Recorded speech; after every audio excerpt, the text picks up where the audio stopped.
Hello Aquarius, thank you for joining me for your monthly forecast for March. Your two ruling planets are going to be truly influential this month. Uranus, the planet of surprises, and also Saturn, the planet of structure. The month begins with the two continuing their alliance. This has been going on for some while, and it's encouraging you to grow forwards in a steady, thorough, but also open-minded way. New opportunities can come, and it's your ability to be alert to these, but also make them work and bind into your future, which is so crucial.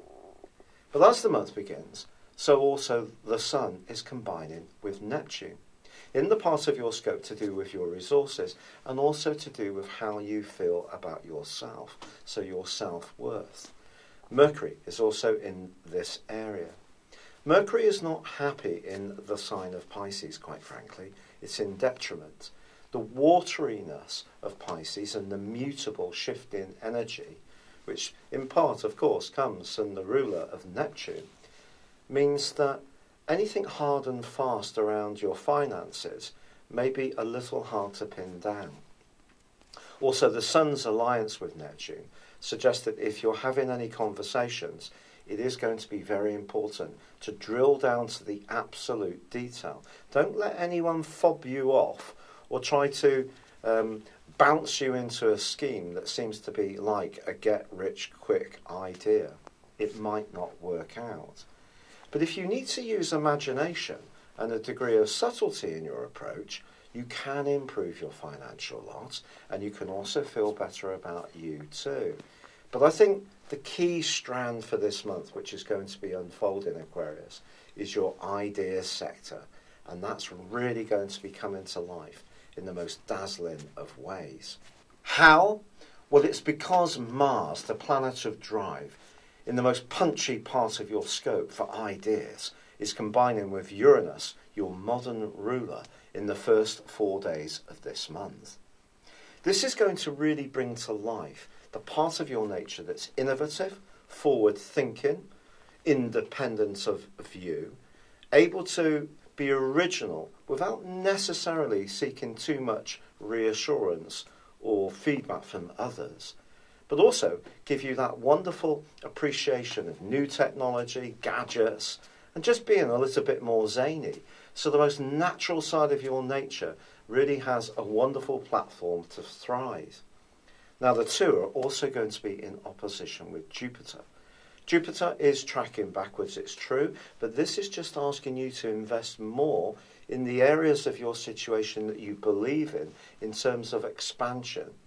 The planet of expansion is in the most expansive part of your scope for the first time in 12 years. So it's a wonderful opportunity as it connects to both your rulers to use the things that are exciting you, to knit them together with Saturn's help, your traditional ruler, into things that can stand the test of time. So change can be evolutionary, but very, very positive for you at this time. This is supported furthermore this month because Mars is going to be linking to Saturn for the first 9 days.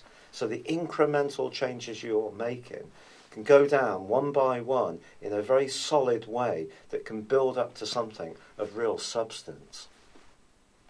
Now it is true that Venus, the planet of love and also attraction, does start to retrace her steps on the 4th. And that will go on for the rest of this month in the sign of Aries. It's just really saying that however much the force is with you when it comes to communication, you still need to measure what you're saying. Your great strength is your sincerity and honesty, and that's something that can actually open doors of opportunity to you. People could really take what you say very literally, so all the more reason to be compelling in your message. Now, Mars is going to be shifting into a new zone on the 10th.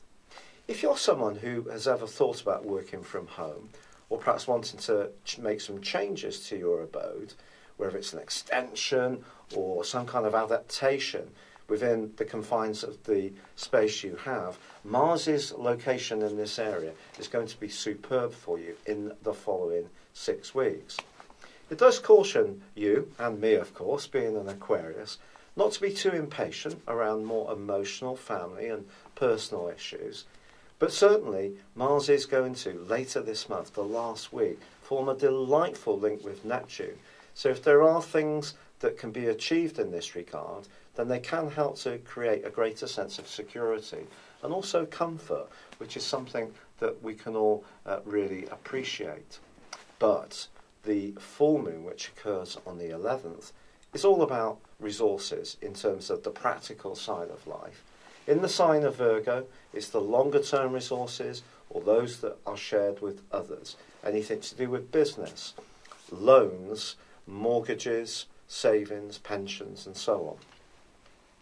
Now, of course, the key in life is to make sure we get a balance. We don't want to be spending too much in the here and now and not really thinking about the future. But at the same time, we don't want to be so thrifty that we don't have any joy in the here and now. So that is something you may be looking to balance. But the full moon does link into Jupiter too in a very positive way. So again, being open-minded to new ways of approaching things can increase the worth or sense of security in your situation. However, on the 14th, a truly important event occurs, because then Mercury moves into Aries too. Bogged down as it was in Pisces now, it's really given that fire, that enthusiasm, and it's really going to be pepped up by its transit through this sign. But it's also going to give you just that greater amount of encouragement to have confidence in your ideas and what you want to say to people. And you can really be buzzing because Mercury is going to be combining with Uranus and also feeding into that angle with Saturn and Jupiter itself in the last week of this month. So some electric ideas can be buzzing around, some wonderful last-minute invitations, some really upbeat conversations. I just think it's going to be such an exciting time. There's also the transition of the Sun into Aries, and we have the first day, the spring equinox. And this on the 20th is the new beginning. Now, I apologise if you are in the southern hemisphere. Of course, for you, it is the autumn equinox. But either way, it's still the start of the new astrological year. So we can all get that sense of new beginnings. But for you, it's more energy around how you think, how you communicate. Activities in your community with neighbours, with siblings, with everyday contacts are really going to pick up and be accelerated. There's a sparkling new moon on the 28th too. That's very, very exciting. So as this month comes to a close, I think it's your ideas which really will have had a wonderful opportunity for you to showcase them to others. This can work out brilliantly in a social context, but also in a professional one too. There's going to be lots of surprises. At times you may feel extraordinarily restless, but it's a good time to maybe get more active to burn off any excess nervous energy. But it's also a time when you just simply will not be bored. And how good is life when that is the case? It's been a real pleasure being with you. Thank you for joining me. Good luck and goodbye for now.